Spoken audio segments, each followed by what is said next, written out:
السلام علیکم دوستوں، میں ہوں محمد اسامہ اور آپ کا ہمارے چینل لیٹس لرن میں خیر مقدم ہے۔ دوستوں، میں اپنی بات کا آغاز علامہ اقبال کے اس مصرعے سے کرنا چاہوں گا۔ انداز بیاں گرچہ بہت شوخ نہیں ہے، شاید کہ تیرے دل میں اتر جائے میری بات۔ چونکہ یہ ہماری پہلی کوشش ہے، اس لیے ہم سے بہت سی غلطیاں سرزد ہوئی ہوں گی، لہٰذا ہم آپ سے معذرت عرض کرتے ہیں اور حوصلہ افزائی کی امید کے ساتھ اپنی بات کو آگے بڑھاتے ہیں۔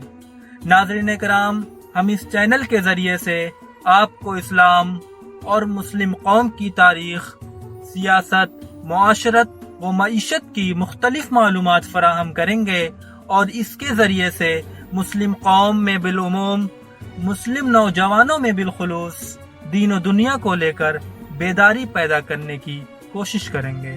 اسی کوشش کی پہلی سیریز میں ہم آپ کے سامنے اپنے ان عظیم اسلاف کی حالات زندگی بتائیں گے جن کی پوری زندگی قوم و ملت کی اصلاح و تعمیر میں صرف ہو گئی۔ ایسی ہی ایک تاریخی، سیاسی، سماجی، ادبی اور قوم و ملت کا درد رکھنے والی شخصیت کی سوانح حیات آپ کے سامنے پیش ہے۔ اس عظیم الشان شخصیت کی کوششوں اور کاوشوں سے ہندوستان میں مسلمانوں کا ایک ایسا تعلیمی ادارہ وجود میں آیا جو تقریباً اپنے قیام کے 150 سال گزر جانے کے بعد بھی اپنے پوری آب و تاب کے ساتھ کھڑا ہے اور اس میں مزید دن دوگنی رات چوگنی ترقی کر رہا ہے، جس کے طلباء و طلبات کے ایک ہاتھ میں قرآن و شریعت ہے تو دوسرے ہاتھ میں جدید علوم و فنون ہیں، جو دین کے علم سے بھی سرفراز ہیں تو دنیا کے علم بھی مہارت رکھتے ہیں، جو جدید معاشرے میں رہتے ہوئے بھی تقویٰ اور پرہیزگاری میں اپنی مثال آپ ہیں، جس کو آج ہم علی گڑھ مسلم یونیورسٹی کے نام سے جانتے ہیں، اور اس عظیم الشان شخصیت کو ہم سر سید احمد خان کہتے ہیں۔ سر سید احمد خان کے مختصر تعارف کے بعد ہم سر سید احمد خان کے زندگی کے چند نمایاں پہلو، علی گڑھ تحریک کی اہمیت، 1857 کی جنگ آزادی اور محمدن اینگلو اورینٹل کو تعمیر کرنے کے لیے سر سید کی جدوجہد پر تفصیل سے بات کریں گے۔ ناظرین کرام، سر سید اور علی گڑھ کی تحریک کا اندازہ اس سے ہوتا ہے کہ ہندوستان کے مسلمانوں کی گزشتہ 150 سال کی فکری، علمی، سماجی، مذہبی، سیاسی اور ادبی تاریخ کا شاید ہی ایسا کوئی گوشہ ہو جس پر سر سید اور علی گڑھ تحریک نے بلا واسطہ یا بالواسطہ اپنے اثرات نہ چھوڑے ہوں۔ سر سید اور ان کے رفقا کے لیے مدرسۃ العلوم ایک تعلیمی درسگاہ ہے، نئے فکری رجحانات کی ایک علامت احیاء ملی کی ایک تحریک کا نام تھا، یہاں آدم گیری بھی ہوتی تھی اور تعمیر ملت کا سامان بھی مہیا کیا جاتا تھا، یہاں وقت کے اشاروں کو سمجھنا بھی سکھایا جاتا تھا اور اس کی دھاروں کو موڑنے کی صلاحیت بھی پیدا کی جاتی تھی۔ سر سید کی بلند حوصلگی، عزم راسخ، خلوص نیت اور جہد مسلسل نے اس مشکل کام کو ایک تحریک کی شکل دے دی۔ زمانے کے بیچ و خم کے ساتھ تحریک کے خد و خال بھی بدلتے رہے، لیکن سر سید کے افکار کی معنویت ہر دور کے لیے بڑھتی ہی رہی اور ان کی یہ آواز برابر فضاؤں میں گونجتی رہی۔ دوستو، کہتے ہیں جب زمانے میں جاہلیت اپنے عروج پر ہوتی ہے، جب چاروں طرف نا امیدی کا گہرا اندھیرا چھا جاتا ہے، جب انسانیت مایوس پڑ جاتی ہے، تب خداوند کریم زمین پر اپنا رہنما نزول فرماتا ہے۔ 19ویں صدی کے ایسے ہی پرآشوب دور میں سر سید احمد خان کی ولادت 17 اکتوبر 1817 کو دہلی کے ایک متوسط گھرانے میں ہوئی۔ ان کے والد میر متقی ایک آزاد طبیعت انسان تھے، دنیا داری کے مشغلوں میں کم دلچسپی لیتے تھے اور مشہور نقش بندی بزرگ شاہ غلام علی کے مرید تھے۔ وہ اپنا بیشتر وقت ان کی صحبت یا تیراکی اور تیر اندازی میں گزارتے تھے، جس کے وہ بڑے ماہر تھے۔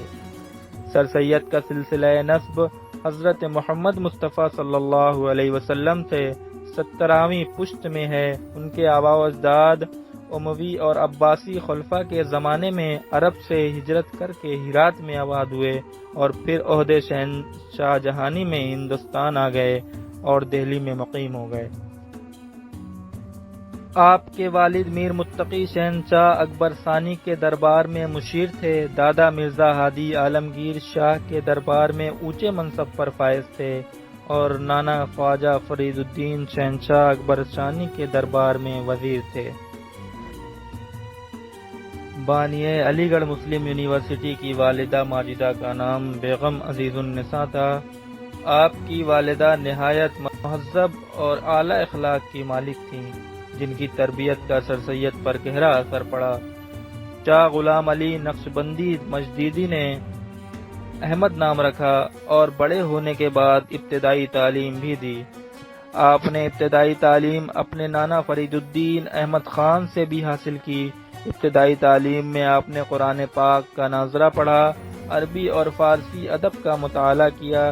اس کے علاوہ آپ نے حساب، طب و تاریخ میں بھی مہارت حاصل کی۔ ابتدائی تعلیم حاصل کرنے کے بعد خالو مولوی خلیل اللہ سے عدالتی کام کاج سیکھا۔ 1828 میں سر سید احمد خان کے نانا خواجہ فرید الدین کا انتقال ہو گیا۔ 1838 میں والد ماجد بھی اس فانی دنیا سے کوچ کر گئے، جس کی وجہ سے معاشی انتظامات بھی سر سید کے سر پر آ گئے۔ 1839 میں رابرٹ ہیملٹن کی کوششوں سے آگرہ میں کمشنر کے دفتر میں بطور نائب منشی ملازمت مل گئی۔ آپ نے عربی اور فارسی جدید علوم کا مطالعہ کرتے رہتے تھے۔ 1841 میں منصفی امتحانات اچھے نمبروں سے پاس کیے اور مین پوری میں منصف کے عہدے پر فائز ہو گئے۔ جنوری 1842 میں سر سید کا تبادلہ مین پوری سے فتح پور سکری ہوا۔ اپنی ایمانداری، ذہانت کی وجہ سے ترقی کرتے ہوئے دہلی کے صدر امین مقرر ہوئے۔ سرکاری ملازمت میں مصروفیات کے باوجود مطالعہ کرتے رہتے تھے۔ سر سید نے اپنی مشہور کتاب آثار الصنادید سن 1847 میں لکھی، جس کی وجہ سے آپ کو لندن کی ایشیاٹک سوسائٹی کا اعزازی فیلوشپ بھی دیا گیا۔ 1854 میں اسی کتاب کا دوسرا ایڈیشن شائع ہوا۔ 13 فروری 1855 کو آپ کا تبادلہ دہلی سے بجنور بحیثیت صدر امین ہوا۔ اسی دوران آپ نے سرکشی ضلع بجنور لکھی۔ سر سید کا تعلق اس خاندان سے تھا جو صدیوں سے علم و حکمت، فلسفہ اور روحانیت اور مریدی کا مرکز رہا۔ سر سید بے پناہ دنیاوی فضائل و کمالات کے مالک تھے۔ ہم ان کی کن کن خوبیوں کا یہاں ذکر کریں۔ ان کی علمی افکار و اعمال کا پیمانہ جماعتی گروہی تعصب سے پاک تھا۔ ان کا ظرف انتہائی اعلیٰ اور ذہنی سطح انتہائی بلند تھی۔ علم و فن، فلسفہ و معارف کا عکس ان کی باتوں میں آیا تھا۔ متعدد زبانوں پر دسترس کتنے ہی اہم باتیں سر سید کی شخصیت میں شامل تھیں۔ گویا متعدد کمالات ایک انسانی ڈھانچے میں اتار دیے گئے ہوں۔ سر سید کو سمجھنے کے لیے کافی وقت درکار ہے اور اسی وجہ سے ہم آپ کا کافی وقت لیں گے اور اس ویڈیو کو ذرا لمبا کھینچیں گے۔ سر سید کی ابتدائی زندگی پر مختصر تبصرے کے بعد ہم 19ویں صدی کے درمیان میں ہونے والے اس ہولناک واقعے بلکہ سانحے کا ذکر کریں گے جس نے مسلمانوں کی کمر توڑ کر رکھ دی۔ وہ واقعہ ہے ہندوستان کی انگریزوں کے خلاف پہلی جنگ آزادی، جسے ہم غدر 1857 بھی کہتے ہیں۔ اس غدر کا آغاز 10 مئی 1857 کو میرٹھ سے ہوا۔ یوں تو اس جنگ میں سبھی قوموں نے حصہ لیا، لیکن چونکہ مسلمان کئی صدیوں سے ہندوستان پر حکومت کرتے آ رہے تھے، جو 19ویں صدی میں مسلمانوں کے ہاتھوں سے چھین لی گئی تھی اور مسلمان اسے اپنا کھویا ہوا ورثہ سمجھتے تھے، اس لیے انہوں نے دیگر قوموں سے بڑھ چڑھ کر حصہ لیا۔ علامہ فضل الحق خیرآبادی اور ان کے ساتھی مفتی صدر الدین خان، سید کفایت علی کافی اور دیگر بہت سے مسلمان علماء کرام نے دہلی کے جامع مسجد سے بیک وقت انگریزوں کے خلاف جہاد کا فتویٰ جاری کیا۔ جس کے نتیجے میں مسلمان اس جنگ کو اپنا مذہبی فریضہ سمجھتے ہوئے لڑے۔ جنگ آزادی میں آخری مغل بادشاہ بہادر شاہ ظفر کی شکست ہوئی اور مکمل طور پر مغلیہ سلطنت کا خاتمہ ہو گیا۔ انگریزوں کا ماننا تھا کہ ہندوستانی مسلمان ان کے سب سے بڑے دشمن ہیں۔ اس جنگ آزادی کے رد عمل میں مسلمانوں کا سب سے زیادہ خسارہ ہوا۔ غدر 1857 نے ہندوستانی مسلمانوں کے حالات حد سے زیادہ برہم کر دیے۔ ان کی زندگی اس ملک میں انتہائی دشوار ہو گئی۔ کتنے مسلمانوں کو غدر کے الزام میں بے دردی سے موت کے گھاٹ اتار دیا گیا، کتنوں کے گھروں کو اجاڑ دیا گیا۔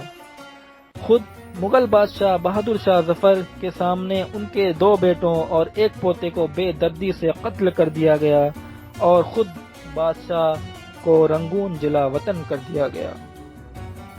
مسلمانوں کی جائیدادیں، ان کے املاک ان سے نہایت بے دردی سے چھین لی گئیں۔ ان پر روزی و روزگار کے تمام راستے بند کر دیے گئے۔ مسلمان زمینداروں اور اس قوم کے سربراہ اشخاص کی عزت و آبرو سبھی کچھ برباد کر دی گئی۔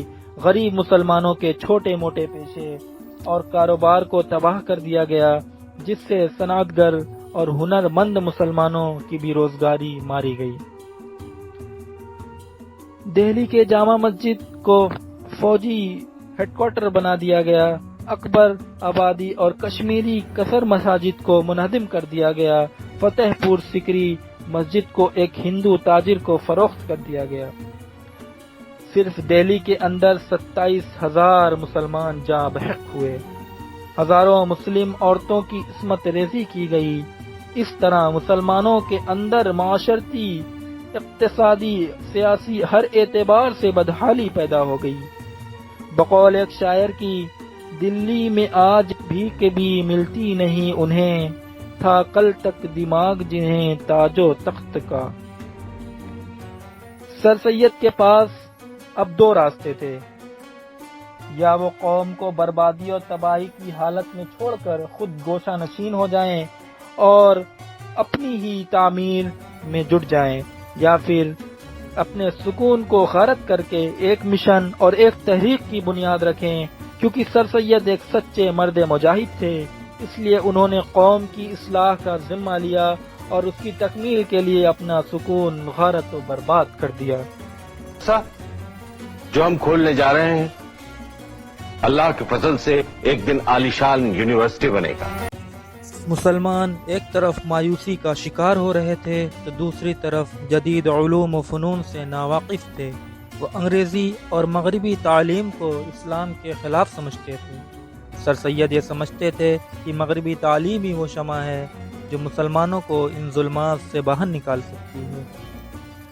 سر سید کا اصل مقصد تھا کہ مسلمان دینی تعلیم کے ساتھ ساتھ عصری تعلیم میں بھی سرخرو ہوں۔ یہی وجہ تھی انہوں نے اس نوعیت کے پہلے مدرسے کی بنیاد ڈالی اور ایسے شاندار نظام کے تحت چلایا جس سے دین بھی بچا رہے، شریعت کو بھی آنچ نہ آئے اور ہندوستان کی ترقی میں مسلمانوں کا اہم رول ہو۔ ان مشکل حالات میں سر سید ثابت قدم رہے۔ انہوں نے حالات کا رونا نہیں رویا، جذبات کے سمندر میں نہیں بہے، بلکہ حکمت عملی اور دوراندیشی کے ساتھ اپنے مقصد میں لگے رہے۔ اس مشن کی شروعات 1864 میں ہوئی جب انہوں نے غازی پور میں ٹرانسلیشن سوسائٹی قائم کی، جس کا نام بعد میں سائنٹیفک سوسائٹی ہو گیا، جس کا مقصد مختلف علوم پر مشتمل انگریزی کتابوں کا ترجمہ کر کے شائع کرنا تھا۔ بعد میں اس سوسائٹی نے علی گڑھ سے دی علی گڑھ گیزٹ ہفتہ واری اخبار نکالا، جس کا مقصد سیاسی، سماجی، معاشی و ادبی تعلیم سے متعلق مضامین کے اردو میں ترجمہ شائع کرنا تھا تاکہ مسلمان بدلتے حالات کو سمجھ سکیں اور ان کے اندر بیداری پیدا ہو۔ 1869 میں سر سید نے اپنے بیٹے سید محمود کے ہمراہ انگلستان جانے کا ارادہ کیا۔ بہت سے لوگوں نے اس پر ان کی مخالفت کی۔ کچھ لوگوں نے تو یہاں تک کہہ دیا کہ واپس آئے گا تو عیسائیت اختیار کر کے آئے گا، لیکن سر سید جس مقصد کے تحت وہاں جا رہے تھے لوگ اس سے ناواقف تھے۔ ان کا مقصد تھا کہ وہاں جا کر بڑے بڑے اداروں سے واقفیت حاصل کی جائے اور وہاں کے تعلیمی نظام، یونیورسٹیز کی تعمیرات کا مطالعہ کیا جائے۔ انگلستان جانا سر سید ضروری سمجھتے تھے اور اس کے لیے ان کے پاس پیسوں کی قلت تھی، لہٰذا انہوں نے اپنی لائبریری فروخت کر ڈالی، اپنے گھر رہن رکھا اور قرض لیا۔ اس کے بعد وہ 1 اپریل 1869 کو لندن کے لیے روانہ ہو گئے۔ وہاں آپ کا تقریباً 1.5 سال قیام رہا۔ اس دوران آپ نے بہت سی علمی ادبی کام سر انجام دیے، جن میں آپ نے ولیم میور کی کتاب دا لائف آف دی محمد، جس میں اس نے آپ صلی اللہ علیہ وسلم کی ذات اقدس پر اعتراضات کیے تھے، نہایت شائستہ انداز میں جواب لکھا۔ یورپی محققین و مصنفین کو ماننا پڑا کہ ولیم کے اعتراضات بیجا تھے۔ اس کے علاوہ سر سید نے آکسفورڈ، کیمبرج یونیورسٹی کا معائنہ کیا، عمارتوں کا باریک بینی سے مشاہدہ کیا، انگلستان کے علوم و فنون کے کرشمے دیکھے۔ ان تمام معاملات سے فارغ ہو کر 2 اکتوبر 1870 کو ہندوستان کی سرزمین پر ایک نئے عزم کے ساتھ قدم رکھا۔ انگلستان سے واپسی پر سر سید نے تہذیب الاخلاق رسالہ نکالا، جس کا مقصد معاشرے سے برائیوں کو اور مسلمانوں کی غلط فہمیوں کو دور کرنا تھا۔ تعلیم کے ساتھ ساتھ آپس میں قربانی و وفاداری کے جذبے کو بیدار کرنا تھا۔ تمام مشکلات، تنقیدات کا سامنا کرتے ہوئے بالآخر 1875 میں سر سید نے علی گڑھ صحرا میں مدرسۃ العلوم مسلمانان ہند کی بنیاد ڈالی، جو 2 سال بعد 1877 میں محمدن اینگلو اورینٹل کالج بن گیا، جس کا افتتاح لارڈ لیٹن نے کیا۔ یہ ایک ایسی رہائشی کالج تھا جہاں مختلف علوم و فنون سکھائے جاتے تھے۔ یہ کالج سر سید کی وفات کے بعد 1920 میں علی گڑھ مسلم یونیورسٹی کے نام سے جانا گیا۔ سر سید کے لیے یہ سفر اتنا آسان نہیں تھا جتنا نظر آتا ہے۔ ان کے خلاف بے شمار مضامین لکھے گئے، ان کا مذاق اڑایا گیا۔ مولانا جمال الدین افغانی جیسے دور اندیش شخص بھی سر سید کے خلاف تحریک میں شامل تھے۔ کچھ دوستوں نے اس پر مخالفت کا جواب دینا چاہا، لیکن سر سید نے یہ کہہ کر منع کر دیا، مجھ کو کہاں تک بچاؤ گے؟ میں تو ہدف تیر ہائے ملامت ہو گیا ہوں اور روز بروز ہوتا جاؤں گا۔ شاید میرے بعد کوئی ایسا زمانہ آوے جب لوگ میری دل سوزی کی قدر کریں۔ بہرحال چند دوستوں کے ہمراہ شدید مخالفت کے باوجود سر سید کا مشن چلتا رہا۔ جن لوگوں نے سر سید کا ساتھ دیا ان میں مولوی سمیع اللہ خان، نواب محسن الملک، وقار الملک، مولانا الطاف حسین حالی، مولانا ذکا اللہ خان دہلوی قابل ذکر ہیں۔ مخالفین کا خیال تھا کہ اگر سر سید اس مشن میں کامیاب ہو گئے تو وہ ساری قوم کو عیسائی بنا ڈالیں گے اور یہ مدرسہ عیسائیت کا اڈا بن جائے گا، مگر مخالفت کے باوجود سر سید کے ارادے کوئی تبدیل نہ کر سکا۔ سر سید نے مدرسے کی تعمیر کے لیے جگہ جگہ چندے کیے، جس میں پہلی جمع ہونے والی رقم محض 1 روپے 50 پیسے تھی۔ سر سید نے کئی کتابیں فروخت کیں، جھولی پھیلا کر در در جا کر روپے جمع کیے۔ ارے سید صاحب، آپ اور یہاں اس حال میں؟ ارے بھائی، قسمت میں بھیک مانگنا لکھا ہے سو مانگ رہے ہیں، لیکن اللہ کا فضل ہے کہ اپنے لیے نہیں مدرسے کے لیے مانگتے ہیں۔ ایک آنا ڈال دیجیے اس میں۔ شکریہ، اللہ آپ کو کامیاب۔ آمین۔ جب چندے کی رقم تقریباً 3,50,000 پہنچی تو 24 مئی 1875 کو مدرسے کا سنگ بنیاد رکھا گیا۔ جولائی 1876 کے آخر میں پینشن لے کر علی گڑھ آئے، جہاں مولوی سمیع اللہ خان صاحب بڑی تندہی سے اور محنت سے موجودہ علی گڑھ مسلم یونیورسٹی کی ابتدائی مدرسے چلا رہے تھے اور اپنی زندگی کی باقی 22 سال اپنے ارادوں کی تکمیل میں یہیں گزارے۔ سر سید نے ملازمت کے 35 سال بڑی نیک نامی سے بسر کیے اور سرکاری فرائض کے علاوہ تصنیف و تالیف، و ترویج علوم کے لیے بھی وقت نکالا۔ آہستہ آہستہ طلباء و طالبات کی تعداد میں اضافہ ہوتا گیا۔ سر سید کی محنت رنگ لائی اور لوگوں کو آپ کا دراندیش مقصد بھی نظر آنے لگا۔ سر سید نے تعلیم کے ساتھ ساتھ کالج کی عمارتوں پر بھی خاصا توجہ دی تاکہ آنے والی نسلیں اپنے ادارے کو عظیم الشان دیکھ کر فخر محسوس کر سکیں۔ سر سید احمد خان چاہتے تھے کہ یہ کالج محمد الینگلو اورینٹل کالج ایک بڑی یونیورسٹی میں تبدیل ہو جائے جس کا انتظام مسلمانوں کے ہاتھوں میں ہے اور مسلمان اپنی ضروریات کے مطابق اپنی تعلیمی پالیسی کو بنا سکیں۔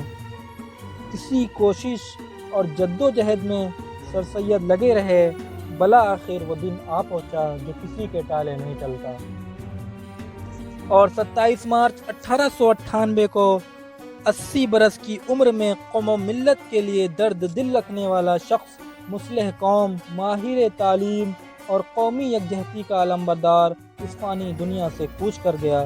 سر سید احمد خان یونیورسٹی کی جامع مسجد کے احاطے میں مدفون ہیں۔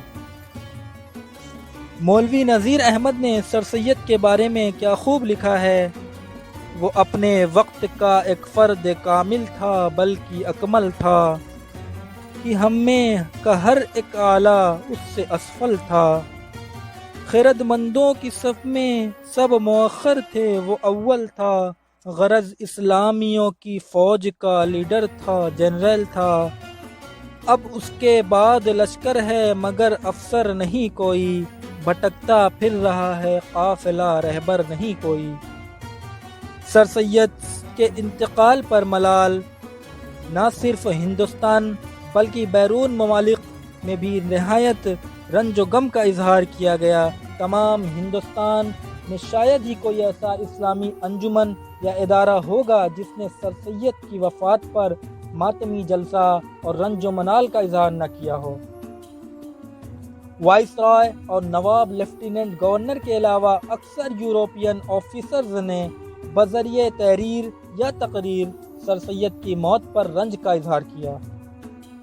حال ہی نے اس موقع پر یہ شعر کہا، تیرے احسان رہ رہ کر صدا یاد آئیں گے ان کو، کریں گے ذکر ہر مجلس میں اور دہرائیں گے ان کو۔ سر سید نے علی گڑھ تحریک کو جو شکل عطا کی تھی، اس نے ہندوستانی قوم اور معاشرے کو بہت سی سطحوں پر متاثر کیا۔ اس تحریک نے اردو زبان و ادب کو نہ صرف نئی وسعتوں سے ہمکنار کیا بلکہ اسالیب بیان اور موضوعات کو تبدیل کرنے میں بھی اس کا اہم کردار رہا۔ اردو نثر کو سادگی، سلاست سے آشنا کیا، اردو کو مقصدی حیثیت عطا کی، اردو کو زندگی اور اس کے مسائل سے جوڑا، اردو نظم میں فطری نگاری کو رائج کیا۔ سر سید نے اپنی نثر میں سادگی اور معروضیت کو قائم کیا اور سر سید کے رفقا نے بھی اس طرز کو اختیار کیا۔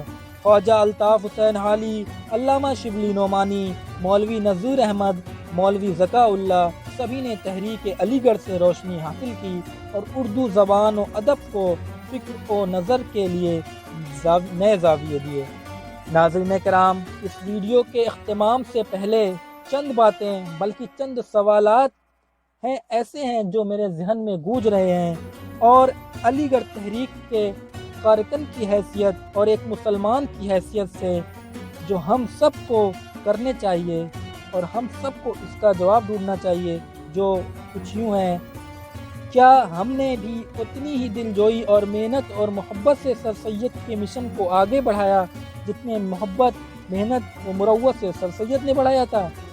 سر سید نے ہمارے لیے جو قربانیاں دی تھیں تاکہ ہم تعلیم حاصل کر سکیں اور ترقی کر سکیں، کیا آج ہم اس کا حق ادا کر رہے ہیں؟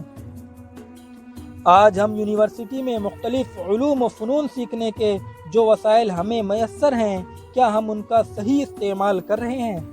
جہالت کے اندھیروں میں بھٹک رہے قوم کی ایک بڑے حصے کو علم کی روشنی میں لانے کے لیے ہم نے کیا اقدامات کیے؟ قومی زبان اردو، جس سے ہندوستان میں مسلمانوں کی پہچان وابستہ ہے، جس کو فروغ دینے کے لیے سر سید نے ایڑی چوٹی کا زور لگا دیا؟ ہمارا اس سے سوتیلا سا تعلق کیوں ہے؟ کیوں ہماری نئی نسل اس عظیم زبان سے ناشنا ہے؟ تعلیم کے معاملے میں مسلم قوم دیگر قوموں سے پیچھے کیوں ہے؟ کیا ہم نے اپنے اسلاف اور بزرگوں کی قربانیوں کو یاد کیا؟ کیا ہم نے اپنی آنے والی نسل کو ان کی سنہری تاریخ کو منتقل کیا؟ آج سول سروسز، اسٹیٹ سروسز میں ہمارا تناسب اتنا کم کیوں ہے؟ کیا ہم نے اسلام کے پیام حق کو لوگوں تک پہنچایا؟ دوستوں، امید کرتا ہوں ان تمام سوالات سے ہمارے اندر مثبت سوچ، پازیٹیو تھنکنگ اور عزم پیدا ہوگا اور ہم کامیابی کی راہ پر گامزن ہوں گے انشاءاللہ۔ دوستوں، آپ کو اس عظیم مصلح و مفکر کے اوپر ہماری ویڈیو کیسی لگی؟ اگر آپ کو اس میں کوئی خامی نظر آئی ہو یا آپ ہمیں کوئی مشورہ دینا چاہتے ہوں تو نیچے کمنٹ میں ہمیں ضرور بتائیں۔ آپ سے گزارش ہے کہ لائک، شیئر اور سبسکرائب کر کے ہماری حوصلہ افزائی کریں۔ ملتے ہیں ایک نئے ویڈیو کے ساتھ، تب تک اللہ ہمارا اور آپ کا نگہبان ہو۔